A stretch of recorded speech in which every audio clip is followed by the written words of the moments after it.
नमस्कार, स्वागत है आप सभी का डीडी न्यूज में। आपके साथ मैं संध्या शर्मा लेकर हाजिर हूं आप सभी का पसंदीदा शो न्यूज पंच। न्यूज पंच में सिर्फ खबरें नहीं होगी, बल्कि होगी खबर की पूरी पड़ताल। एक एक तथ्य और आंकड़ों के साथ बताएंगे खबर का एक एक हाल। ग्राउंड जीरो से जुड़ेंगे हमारे रिपोर्टर, जो बताएंगे कि खबर को विस्तार से क्या कुछ है उस खबर में खास। तो आइए न्यूज पंच की कर लेते हैं शुरुआत टॉप लाइंस के साथ। तो टॉप लाइंस में अगर हम सबसे पहले बात करें तो खूब भा रहा है फास्टैग। सालाना पास यूजर्स की संख्या भी लगातार बढ़ रही है और ये संख्या कम नहीं है बल्कि 50 लाख के पार हो गई है। इस खबर के बारे में आपको बताएंगे विस्तार के साथ। अगली खबर न्यूज पंच में जो होगी वो है बलूचिस्तान से जुड़ी हुई। जी हाँ, बलूच हमलों से बेचैन हो चुके हैं मुनीर और सड़कों पर इस बेचैनी से बचने के लिए टैंक उतार दिए गए हैं। जी हाँ, टैंक उतारने के साथ साथ और भी क्या कुछ हथकंडे अपना रहा है पाकिस्तान, बताएंगे आपको विस्तार के साथ। लेकिन सबसे पहले बात करते हैं फास्टैग से जुड़ी हुई खबर की। तो आपको बता दें कि फास्टैग वार्षिक पास की सुविधा शुरू होने के कुछ महीनों से ही इसका उपयोग करने वालों की संख्या 50 लाख से ज्यादा हो गई है। इस दौरान 26 करोड़ से अधिक लेन देन दर्ज किए जा चुके हैं। ये आंकड़े निजी वाहन मालिकों के राष्ट्रीय राजमार्गों और एक्सप्रेसवे पर इसकी बढ़ती हुई स्वीकृति को दर्शा रहे हैं। किन राज्यों में वाहन चालकों की पहली पसंद बना है फास्टैग वार्षिक पास, आपको बताएंगे विस्तार के साथ। लेकिन इससे पहले एक नजर डाल लेते हैं फास्टैग के और भी फास्ट होने पर। तो फास्टैग हो चुका है और भी फास्ट। 50 लाख के पार पहुंच चुके हैं फास्टैग के सालाना पास यूजर्स। और अगर अभी की बात की जाए तो 1150 टोल प्लाजा और एक्सप्रेसवे पर यह सुविधा साफ तौर पर उपलब्ध है। 6 महीनों के आंकड़ों की बात करें तो 26 करोड़ से ज्यादा का लेन देन दर्ज हो चुका है, यानी कि यात्रियों की यात्रा को सुगमता प्रदान कर रहा है फास्टैग सालाना पास। यात्रियों को आर्थिक राहत देना इसका खास तौर पर मकसद रहा है और ये मकसद कहीं ना कहीं अब मंत्रालय का जो मकसद था वो पूरा होता हुआ भी नजर आ रहा है। 15 अगस्त 2025 में इस वार्षिक पास की शुरुआत की गई थी और धीरे धीरे जब हम देख रहे हैं कि 6 महीनों का जो समय बीता उसके बाद किस तरह से इसके यूजर्स की, यात्रियों की संख्या लगातार बढ़ती जा रही है। और अब आपको ये भी बता देते हैं आंकड़ों के माध्यम से कि कौन कौन से ऐसे राज्य या केंद्र शासित प्रदेश हैं जो इसमें अव्वलता स्थान पर हैं। जी हाँ, चंडीगढ़ की अगर हम बात करें तो 14% हिस्सा यहाँ पर दर्ज हुआ है। वहीं तमिलनाडु की अगर बात करें तो 12.3% और दिल्ली 11.5%। जी हाँ, चंडीगढ़ अगर आगे है तो दिल्ली, तमिलनाडु जैसे राज्य भी पीछे नहीं है। यानी कि अंदाजा लगाया जा सकता है कि बड़ी संख्या में जो कार चालक टोल प्लाजा से होकर के गुजरते हैं, तो ये जो वार्षिक पास है इसका किस तरह से लाभ उठाया जा रहा है, क्योंकि यात्रा सुगम बनाना ही मंत्रालय का साफ तौर पर उद्देश्य है और ये उद्देश्य भी अब कहीं ना कहीं पूरा होता हुआ नजर आ रहा है। तो चंडीगढ़ के आंकड़े, तमिलनाडु के आंकड़े और दिल्ली के आंकड़े साफ तौर पर दर्शा रहे हैं कि जो कार चालक हैं, जो राष्ट्रीय राजमार्ग के टोल प्लाजा होते हैं, उन्हें जब क्रॉस करते हैं तो ये जो वार्षिक पास है जिसका इस्तेमाल किया जा रहा है वो उनकी यात्रा को किस तरह से सुगम बनाते हुए नजर आ रहे हैं। अब टोल प्लाजा का जो असर है, टोल प्लाजा पर किस तरह से असर पड़ रहा है ये भी आपको बता देते हैं। राजधानी में स्थित जो बिजवासन टोल प्लाजा है, यहाँ पर सबसे ज़्यादा प्रभाव इसका सकारात्मक तौर पर देखने को मिल रहा है, क्योंकि प्लाजा से गुजरने वाले जो वाहन हैं इसमें 57% लोग ऐसे हैं, यानी कि कार चालक, वाहन चालक ऐसे हैं जिन्होंने इस वार्षिक पास का उपयोग किया है। तो दिल्ली एनसीआर में मुंडका शुल्क प्लाजा दूसरे स्थान पर है, बिजवासन पहले स्थान पर, मुंडका शुल्क प्लाजा जो है वो दूसरे स्थान पर, और इसके बाद नंबर आता है सोनीपत का, जहां पर सोनीपत के झिंझोली शुल्क प्लाजा पर भी बड़ी संख्या में जो लोग इस टोल प्लाजा को क्रॉस करते हैं तो वो इस वार्षिक पास का लाभ उठाते हुए नजर आ रहे हैं। और दोनों में वार्षिक पास के माध्यम से लगभग अगर बात करें तो 53% वाहन क्रॉसिंग यहाँ से हो रही है। अब इस पास की क्या कुछ खासियत है वो आपको बताते हैं, क्योंकि कहीं ना कहीं आपके लिए भी फायदेमंद साबित होगा। तो आपको बता दें कि वार्षिक पास जो है वो 3000 रुपये के एक मुश्त भुगतान पर उपलब्ध होता है, जिसे आप भी बनवा सकते हैं। और इसकी वैधता 1 वर्ष के लिए होती है, यानी कि आप जब एक पूरे 1 साल तक ये जब आप ले लेंगे पास, तो फिर उसके बाद आप जो है पूरे 1 साल तक इसकी वैधता रहेगी और इसका इस्तेमाल कर पाएंगे। इसके अलावा आपको ये भी बता दें कि यात्रियों को 200 बार टोल प्लाजा क्रॉसिंग की सुविधा साफ तौर पर मिलती है, यानी कि 200 बार आप इस पास के माध्यम से टोल प्लाजा जो है उसे क्रॉस कर सकते हैं। तो निश्चित तौर पर कहीं ना कहीं आपकी यात्रा को सुगमता प्रदान करने के लिए ये वार्षिक पास उपलब्ध कराया गया है, जिसकी वजह से जो वाहन चालकों को परेशानी का सामना करना पड़ता था टोल प्लाजा पर, वो परेशानियां अब दूर हो चुकी हैं। तो फास्टैग के जरिए आप अपना वार्षिक पास बनवाइए और उसके माध्यम से जब आप यात्रा करेंगे तो निश्चित तौर पर आपको अपनी यात्रा के लिए रुकना नहीं होगा। और इसका साफ तौर पर हम सकारात्मक असर भी देख रहे हैं, क्योंकि टोल प्लाजा पर अब लाइनें लगती हुई नजर नहीं आती है। कार चालक जो है वो आसानी से टोल प्लाजा को पार कर सकते हैं। तो इस पास की खासियत के बारे में भी हमने आपको बताया। वार्षिक पास आप 3,000 रुपये में बनवा सकते हैं। 1 साल के लिए इसकी वैधता होती है और इस समय के दौरान आप 200 बार टोल प्लाजा को क्रॉस कर सकते हैं। तो तमाम खासियत से लैस है ये फास्टैग एनुअल पास। और इसका साफ तौर पर उद्देश्य की अगर हम बात करें या मकसद की बात करें तो परिवहन मंत्रालय साफ तौर पर यही चाहता है कि जो वाहन चालक हैं उन्हें किसी भी तरह की परेशानी का सामना ना करना पड़े। और इस परेशानी से निजात दिलाने के लिए इस वार्षिक पास की शुरुआत की गई।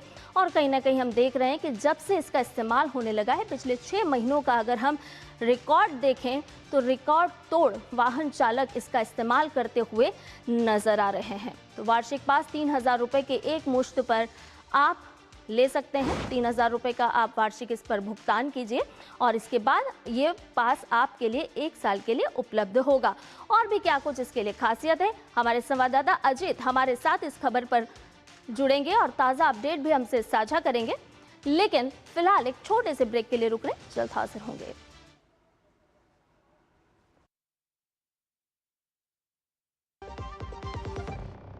माननीय प्रधानमंत्री श्री नरेंद्र मोदी जी के मार्गदर्शन में आज भारत हर क्षेत्र में आगे बढ़ रहा है। मेक इन इंडिया के लिए लोकल सप्लाई चेन बने, जो भारत की विदेशों पर निर्भरता कम कर सके।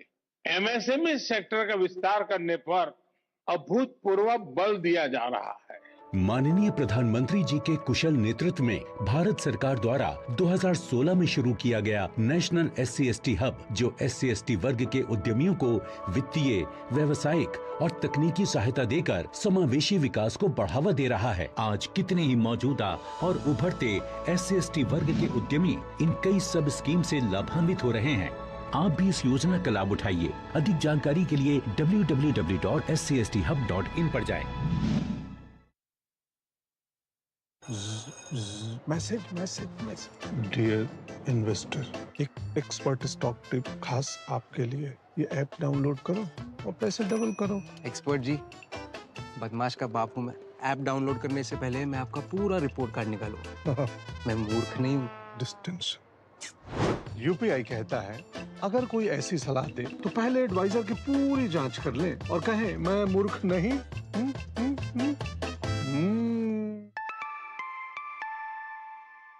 जाइए, आप भी किसी का टेस्ट लीजिए। शिव प्रसाद जी को बीमारी के कारण 15 बार हॉस्पिटल में एडमिट होना पड़ा। पॉलिसी बाजार की टीम ने उनका लाखों का क्लेम अप्रूव करवाने में पूरी हेल्प की। पॉलिसी बाजार पर 1 करोड़ का हेल्थ इंश्योरेंस सिर्फ 550 रुपए महीने से शुरू।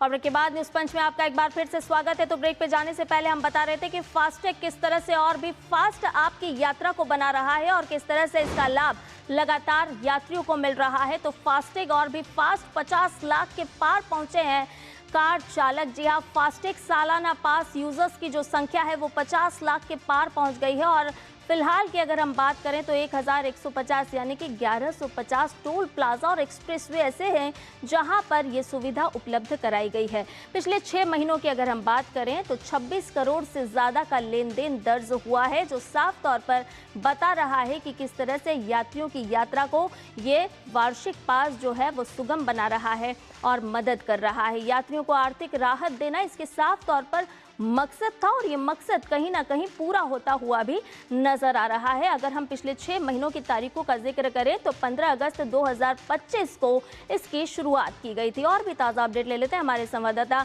अजीत द्विवेदी इस खबर पर हमारे साथ जुड़ गए हैं। अजीत, अभी अपने दर्शकों को हम बता रहे थे कि फास्टैग से कार चालकों की, वाहन चालकों की यात्रा किस तरह से और भी फास्ट होती हुई नजर आ रही है। अगर इसके मकसद की बात करें, इसके उद्देश्य की बात करें तो किस तरह से ये उद्देश्य पूरा होता हुआ नजर आ रहा है? बिल्कुल, देखिए संध्या, लगातार जो है जो वाहन चालक हैं वो लगातार जो तमाम तरह के टोल जो नाके बने हुए थे उससे वो एक तरह से लगातार जो उसमें चार्जेस लग रहे थे उसको लेकर लगातार सवाल उठ रहे थे। और उसके बाद सरकार ने राहत देने के लिए 15 अगस्त 1925 को ये योजना लेके आए थे, सालाना फास्टैग की योजना, जिसमें कि आप एक बार 3000 से अगर आप रिचार्ज कराते हैं फास्टैग को तो 1 साल के लिए या 200 जो टोल नाके होते थे वहां तक ये पूरा वैलिड होता था। तो देखा जा रहा है कि पिछले 6 महीने में ही इसको जबरदस्त रिस्पांस मिला है पूरे देश भर में। और अगर बात की जाए तो करीब 50 लाख से ज्यादा जो है ये इसका उपयोग जो है लोगों ने किया है और लगातार जो है संख्या बढ़ती जा रही है और करीब 26.5 करोड़ से ज्यादा का जो है कलेक्शन इसके माध्यम से अभी तक हो पाया है। कोशिश यही थी कि लोगों को राहत दी जाए एक मुफ्त तरीके से, यानी कि 3000 रुपए अगर कोई उसको रिचार्ज कराता है अपने रेगुलर फास्टैग में तो वो 1 साल तक जो है वो यात्रा कर सकता निर्बाध रूप से। और इसका लोगों ने दिल खोल के स्वागत किया और लगातार जो है हमने देखा है कि जिस जो आंकड़े बताते हैं किस तरीके से लोगों ने इसका स्वागत किया, किस तरीके से लोग जो है इस तरह की योजना का इंतजार कर रहे थे, क्योंकि लगातार लोग ट्रेवल करते हैं, लगातार तमाम तरह के टोल टैक्स जो नाके आते हैं तो वहां पर उनको बार बार टोल जमा करना पड़ता है। लेकिन इससे मुक्ति देने के लिए सरकार ने योजना लेके आई थी। अजीत, क्या ये माना जाए कि जब फास्टैग की शुरुआत की गई थी और उसका एक अपडेट वर्जन के तौर पर हम इस सालाना पास को देख सकते हैं? बिल्कुल, देखिए सालाना पास एक अपडेट वर्जन ही है, क्योंकि एक बार आप उसको रिचार्ज करा लेते हो तो आप पूरी तरीके से निश्चिंत हो जाते हो कि करीब 1 साल तक और 200 टोल तक आपको कोई भी शुल्क जो है अब नहीं देना होगा। इसकी अगर बात करें, देखिए जो रिस्पांस रहा है सबसे ज्यादा चंडीगढ़ इसमें सबसे ज्यादा आगे रहा है। करीब 14% जो है इस तरीके का जो पासेस जो है, जो गाड़ियां पास हुई है, जो पासेस का उपयोग किया है वो चंडीगढ़ रीजन में हुआ है। उसके बाद अगर बात करें तो तमिलनाडु जो है वो करीब 12.5% के हिसाब से दूसरे नंबर पर रहा है और दिल्ली एनसीआर जो है वो 11.5% में तीसरे नंबर पर रहा है। तो 3 ये मुख्य स्टेट है जिन्होंने कि लगातार इसका उपयोग किया है और बहुत बेहतर उपयोग किया है। एक बड़ी बात और है, जो बिजवासन टोल नाका जो है, जो टोल टैक्स का जो है दिल्ली से सटा हुआ, उसने सबसे ज्यादा 57% जो है वहां से वाहन जो है वो इस जो पास के माध्यम से वहां से पास हुए हैं। और 57% पूरे देश में सबसे आगे जो है वो दिल्ली एनसीआर का बिजवासन जो टोल नाका रहा है, टोल टैक्स का जो वो रहा है, गेट रहा है, वो रहा है। तो तमिलनाडु जो है वो दूसरे नंबर पे है, चंडीगढ़ पहले नंबर पे है और दिल्ली एनसीआर जो है बिल्कुल अजीत, और ये तमाम आंकड़े साफ तौर पर दर्शा रहे हैं कि किस तरह से वाहन चालकों के लिए एक बड़ा मददगार बनता हुआ ये फास्टैग वार्षिक पास नजर आ रहा है। ऐसे में अगर हम समय बचत की बात करें, ईंधन बचत की हम बात करें तो किस तरह से सहायक भूमिका निभा रहा है वार्षिक पास? बिल्कुल, देखिए इसमें एक तरह से निश्चिंता आ जाती है जब लोग यात्रा करते हैं तो उनके दिमाग में एक रहता है कि बार बार टोल नाके आएंगे, बार बार उनको समस्या होगी, बार बार टोल कटेगा और समस्या होगी। लेकिन वो निश्चिंत रूप से जो ये पास का उपयोग कर रहे हैं वो पूरे देश भर में नेशनल हाईवे के जो नेशनल हाईवे हैं, जो एक्सप्रेसवे हैं, उसके जितने भी टोल नाके हैं वहां पर इसका उपयोग किया जा रहा है। और लगातार देखिए समय की बचत हो रही है, पैसे की बचत हो रही है। देखिए अगर आप पूरे देश में कहीं भी जाते हैं, अगर आप नेशनल हाईवे में या एक्सप्रेस वे में और इस पास का उपयोग करते हैं तो एक मुफ्त आप 3000 रुपए देकर आप 200 बार, यानी कि 200 टोल, चाहे वो टोल कितना भी महंगा हो, देखिए टोल में भी कई चीजें होती, कई टोल नाके बहुत महंगे होते हैं, कई कम, जहां कम दरें होती है, कहीं ज्यादा दरें होती है। तो इसमें दरों का कोई भी प्रतिबंध नहीं है, यानी कि बड़ी दरें जो है अगर बड़ा आपको अमाउंट लग रहा है तो वो भी उसमें होगा और छोटा अमाउंट है तो भी उसमें गिना जाएगा। तो 200 टोल नाके मतलब कि पास करना तो एक बड़ी राहत थी लोगों के लिए और लगातार समय की बचत भी हो रही है, लोगों को पैसे की बचत भी हो रही है और लोग खुले दिल से इसका स्वागत कर रहे हैं। और यही दिखाता है कि आंकड़े दिखाते हैं किस तरीके से लगातार ये रिस्पॉन्स जो सामने आ रहे हैं कि 50 लाख लोगों ने इसका उपयोग किया 6 महीने के भीतर और लगातार संख्या बढ़ रही है। तो आप समझ सकते हैं किस तरीके से लोग इसका उपयोग कर रहे हैं और जिस तरीके से लगातार इस समय गाड़ियां बढ़ रही हैं, लगातार जो है लोग ट्रेवल कर रहे हैं, तो इस तरीके की योजना का लोग इंतजार कर रहे थे और जब ये योजना आई तो इसका दिल खोल के स्वागत जो है वो लोगों ने किया है और ये स्वागत भी किया जा रहा है। अजीत, बहुत संक्षेप में आपसे ये भी जानना चाहेंगे कि क्या इसके विस्तार की योजना आप किस तरह से, क्योंकि अभी जिन एक्सप्रेसवे पर ये वार्षिक पास की उपलब्धता जो सुनिश्चित की गई है, क्या इसका विस्तार होता हुआ भी अब जल्द ही नजर आएगा वाहन चालकों के लिए? देखिए, विस्तार होता हुआ नजर आएगा और अब तो ऐसे टोल नाके बनाए जा रहे हैं जहां पर कि आपको टोल के लिए रुकना ही नहीं पड़ेगा, यानी कि थोड़ा समय लगता है कि गाड़ी को वो टोल जो फास्टैग होता है उसको स्कैन करना होता है, लेकिन अब जीपीएस के माध्यम से ही जो है अब वो जो टोल कट करना होगा वो अपने आप रिड्यूस हो जाएगा। और ये एक नई टेक्नोलॉजी जो है ये ला रही है, ट्रायल बेसिस में है ये। दिल्ली एनसीआर में इसका ट्रायल जो है वो शुरू हो चुका है और भविष्य में जो है कोशिश यही की जाएगी कि जो एक्सेसिबिलिटी है, जो ट्रेवलिंग है, वो पूरी तरीके से चिंता मुक्त हो जाए, पूरी तरीके से अवरोध मुक्त हो जाए। और इसके लिए ये जो सिस्टम है ये पूरे देश में लागू करने का प्रयास किया जाएगा। इसी तरह से एडवांस ट्रैफिक मैनेजमेंट सिस्टम जो है वो दिल्ली एनसीआर के पास में उसको अप्लाई किया गया है, जहां पर की तमाम तरह की एआई के माध्यम से पूरा ट्रैफिक कंट्रोल हो रहा है, पूरा जो फास्टैग का जो सिस्टम पूरा कंट्रोल हो रहा है और जीपीएस का उपयोग करके अब टोल जो है वो रिड्यूस होगा। बिल्कुल, तकनीक के साथ लगातार वाहन चालकों को भी जोड़ा जा रहा है और किस तरह से प्रगति के मार्ग लगातार आगे बढ़ रहे हैं प्रौद्योगिकी के साथ समन्वय बैठाकर, इसका ये एक बड़ा उदाहरण भी हमारे सामने। बहुत बहुत शुक्रिया अजीत, तमाम जानकारी हमसे साझा करने के लिए। और इसके अलावा आइए अब रुक कर लेते हैं हमारी अगली खबर का। आपको बता दें कि पाकिस्तान की सेना और सरकार के सामने बलूचिस्तान लंबे समय से चुनौती बना हुआ है। जी हाँ, प्रांत के अलगाववादी गुटों ने सरकार के खिलाफ लड़ाई छेड़ रखी है और इससे आसिम मुनीर और शहबाज शरीफ मुश्किल में आ गए हैं। हालांकि पाक और बलूच प्रांत में सेना और अलगाववादी विद्रोही गुटों के बीच अगर बात करें तो ये तनाव लगातार बढ़ता जा रहा है और बढ़ते तनाव के बीच अब एक खतरनाक मोड़ पर भी जा पहुंचा है। स्थिति ये हो चुकी है कि अलगाववादियों के हमलों के सामने खुद को बेबस पा रही पाक आर्मी ने इस क्षेत्र में टैंक तक उतार दिए हैं। बलूचिस्तान में टैंकों के इस्तेमाल पर स्थानीय नागरिकों और मानव अधिकार कार्यकर्ताओं की भी अब चिंता बढ़ने लगी है। विस्तार से बताएंगे इस खबर का हर एक पहलू, लेकिन इससे पहले आपको दिखाते हैं सड़कों पर उतरे टैंक के बारे में। तो ये तस्वीरों को आप देखिए कि किस तरह से पाकिस्तान ने टैंक भेजने का काम किया है। मुनीर घबराए हुए हैं और इसके जवाबी कार्रवाई में अपनी घबराहट को दूर करने के लिए टैंक की तैनाती करना शुरू कर दी है। पाकिस्तानियों पर क्या बरसेंगे बम? अब ये एक बड़ा सवाल है। आखिर मुनीर के मन में क्या कुछ चल रहा है, क्योंकि घबराए हुए हैं मुनीर और अपनी घबराहट को दूर करने के लिए वो हर एक हथकंडा अपनाते हुए साफ तौर पर नजर आ रहे हैं। हालांकि मानवाधिकार की चिंताएं भी अब बढ़ने लगी है। मानवाधिकार आयोग की चिंताएं बढ़ रही हैं। जिस तरह से पाकिस्तान की आर्मी अपना रुख अपना रही है, अपनी घबराहट के चलते किस तरह से बलूचों को दबाने का, दमन करने का काम पाकिस्तान की तरफ से किया जा रहा है। ऐसे में एक बड़ा सवाल इस तस्वीरों के माध्यम से भी उठ रहा है कि क्या पाकिस्तान किस तरह की योजना बना रहा है? क्या बम बरसाने की तैयारी कर रहा है? टैंक की तैनाती का आखिर क्या कुछ इसको समझा जाए तो टैंक की आड़ में छिपे हुए नजर आ रहे हैं मुनीर। और बलूच विद्रोहियों से बौखलाए हुए हैं मुनीर और पाकिस्तान सेना और बलूच विद्रोहियों में संघर्ष लगातार बढ़ता जा रहा है। ये संघर्ष थमने का नाम नहीं ले रहा है। बेगुनाहों पर हमले की तैयारी में मुनीर सेना साफ तौर पर नजर आ रही है। तस्वीरें भी यहाँ से जो सामने आई है वो आपको हमने दिखाई। बलूचिस्तान की सड़कों पर टैंक उतार दिए गए हैं, यानी कि मुनीर की जो घबराहट है उस घबराहट को दूर करने के लिए तमाम तरह के हथकंडे अपनाए जा रहे हैं। एक्टिविस्ट मिर्यार बलूच का एक्स पर वीडियो भी सामने है। पाकिस्तान सेना पर गंभीर आरोप भी उन्होंने लगाए हैं। वीडियो में सड़कों पर सेना के टैंक साफ तौर पर नजर आ रहे हैं। जो तस्वीर हमने आपको दिखाई भी, तो वीडियो में सड़कों पर दिख रहे हैं सेना के टैंक, जो साफ तौर पर दर्शा रहे हैं कि मुनीर किस तरह से अब घबराहट में है और वो किस तरह से बलूचों पर एक दबाव बनाने का काम कर रहे हैं। पाकिस्तान का आतंक अब कहीं ना कहीं उजागर होता हुआ भी तस्वीरों के माध्यम से साफ तौर पर देखा जा सकता है। पाकिस्तान ने खुद को एक आतंकवादी देश के रूप में उजागर कर दिया है, जिसने बलूचिस्तान में अपनी वैधता, अधिकार और नियंत्रण पूरी तरह से खो दिया है। जी हां, अपनी राजनीतिक, नैतिक और सैन्य हार को स्वीकार करने की बजाय क्या किया जा रहा है? कब्जा करने वाली सेनाएं हताशा में क्रूर बल का सहारा ले रही है। इतिहास गवाह रहा है कि क्रूर बल ने कभी भी पाकिस्तान को अपमान से नहीं बचाया है और ना ही अब बचाएगा।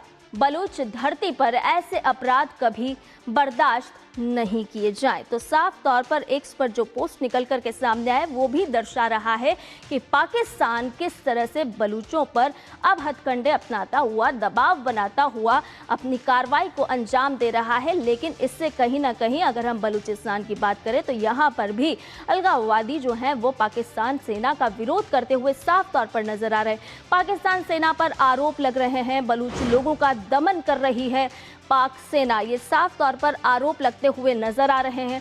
और इतना ही नहीं, ड्रोन और हवाई हमलों के आरोप भी लगे हैं। लगातार यहाँ पर जो है तनाव बढ़ता जा रहा है। कई गांव के ध्वस्त होने का दावा भी किया जा रहा है। नागरिकों को अगवा कर रही है सेना।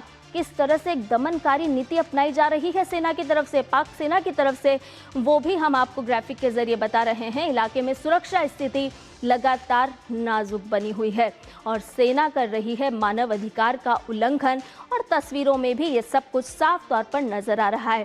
और भी अपडेट ले लेते हैं, हमारी सहयोगी संवाददाता जेसिका इस पूरी खबर पर हमारे साथ जुड़ गए हैं। जेसिका, जिस तरह की तस्वीरें साफ तौर पर सामने आ रही है, क्या ये अंदाजा लगाया जाए कि मुनीर की जो बेबसी है उसके बदले में टैंक की तैनाती कर दी गई है?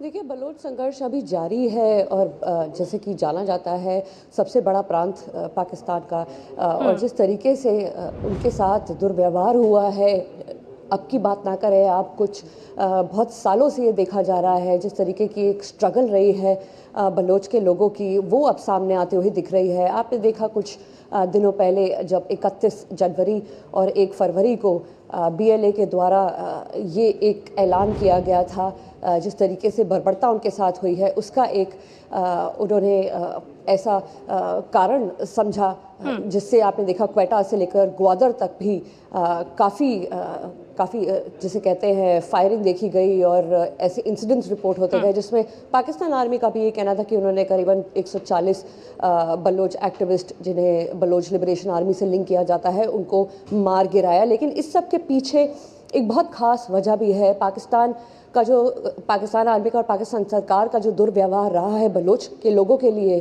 और बलोचिस्तान एक ऐसा प्रांत है जिसमें भरपूर जिसे कहते हैं नेचुरल गैस है, नेचुरल रिजर्व्स हैं, जो कि बहुत इम्पोर्टेंट इलाका कहा जाता है। और चाहे आप कोयला बोले, क्रोमाइट बोले, सोना, सिल्वर बहुत अधिक मात्रा में पाया जाता है बलूचिस्तान में। और बलोचियों का ये कहना है कि उनके लिए कभी भी कोई लाभ कोई लाभ नहीं प्रदान किया गया पाकिस्तान सरकार या पाकिस्तान मिलिट्री के द्वारा। सारा उनका जो नेचुरल रिसोर्सेज है, उनका जो धन है, वो इस्तेमाल करके पंजाब की प्रोविंस उनकी फैक्ट्रियों को दिया गया, बल्कि बलूचिस्तान में कोई भी इंफ्रास्ट्रक्चर डेवलपमेंट इस तरीके का नहीं हुआ है। कुछ हद तक ग्वादर पोर्ट की बात हुई थी, पर उस पर भी आपने देखा जिस तरीके से बलोच के लोगों ने एक गुस्सा जताया कि उनके साथ ना ही उनको एक एम्प्लॉयमेंट की अपॉर्चुनिटी दी गई, ना ही उनको किसी भी तरीके की व्यवस्थाएं प्रदान की गई। और अभी भी बलूचिस्तान एक ऐसा प्रांत है जो काफ़ी गरीब है, और पाकिस्तान सरकार ने उससे सिर्फ और सिर्फ इस्तेमाल करा है काफ़ी सालों तक। और अब ये जो बलोचियों की स्ट्रगल है, ये अब आगे और अधिक दिख रही है और आगे तक दिखती रहेगी। जेसिका, बलूचिस्तान के जिस संपन्नता का आप जिक्र कर रही हैं कि खदान है, संपन्नता है, संसाधन है, लेकिन फिर भी गरीबी का कहीं ना कहीं बलूचिस्तान शिकार होता नजर आया। यहाँ हम बात करते हैं पाक सेना की आर्मी ने जिस तरह से टैंक भेजे हैं, तो इसका जवाब बलूचिस्तान किस तरह से देता हुआ नजर आएगा, क्योंकि आधुनिक हथियार बलूचिस्तान के पास भी हैं? जी, इसका अंदाज़ा मैं तो नहीं लगा सकती और ना ही मैं इस पर आगे और कुछ पुष्टि कर पाऊंगी। लेकिन हाँ, ये ज़रूर कह सकती हूँ कि जिस तरीके से आप देख रही हैं बलोचियों की जो स्ट्रगल है, जो मूवमेंट है, फ्रीडम मूवमेंट जिसे कहते हैं, उन्होंने अपने लिए अपना हक जताना अब इस तरीके से शुरू करा है कि उनको लगता है कि जो भी एक्शन नेसेसरी हो। और आप देखिए, इसमें ना कि सिर्फ सीनियर बलोची एक्टिविस्ट है, बल्कि औरतें भी अब इस मूवमेंट में हिस्सा लेना शुरू कर चुकी हैं, डॉक्टर, इंजीनियर। तो ये एक कलेक्टिव फोर्स बन चुका है पाकिस्तान आर्मी को जवाब देने का। चलिए, बहुत शुक्रिया जेसिका, तमाम जानकारी हमसे और हमारे दर्शकों से साझा करने के लिए। और इसके साथ ही न्यूज़ पंच में फिलहाल के लिए इतना ही। मुझे और मेरी पूरी टीम को दीजिए इजाजत। नमस्कार।